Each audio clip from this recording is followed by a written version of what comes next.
Hey guys, Ricardo here and welcome to another blog tech tips. And of course in today's tutorial guys, like to look at the issue where of course when you try to dock your controllers to the dock itself, what will happen is that you'll find that the dock itself is not detecting one of the controllers. So most of the time it's the one on the left, but it can happen in any situation. I'm going to show you to fix it. All right, so let's get straight into it. All right, so I'm going to boot up the Switch 2. All right, so of course, all right, so here's the Switch 2 booted up. And what happened here is that, of course, let's say, for example, I'm going to play now, whether it's to the TV or in desktop mode. So, of course, I'm going to attach the Joy-Con.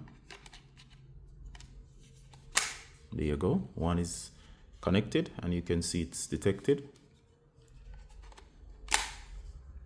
And the second is added. All right. Now I want you to look very carefully. Notice that this one is not showing up or it's not detected. All right, I find that this happens from time to time. And let's see what's happening here. If I try to move with the right one, but I notice the left one is dead. And if I press the buttons, sometimes it comes on. As you can see here, it has awoken now.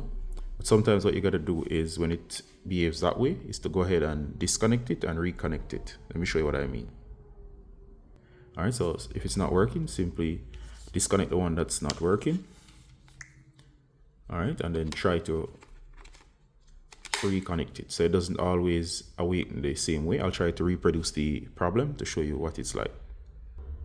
All right, so here we go again, where it's happening again, where one of the grips, or sorry, I say one of the Joy-Cons is not being detected. So if I press the button sometimes, as I said, it's behaving itself now. But of course, sometimes it doesn't detect. So if it doesn't detect, let me just show you what to do. So go ahead and press the joystick, go ahead and press the direction buttons, and also check to see that the lights come on. If it doesn't come on, you can try pressing up here. What I find, as I was saying, is that just simply disconnect, right? And once you disconnect, go ahead and press the shoulder button or one of these buttons and then reconnect, and it should be good again. All right, so that's how to do it when one is not being detected. All right, so see you in the next one, guys. Bye.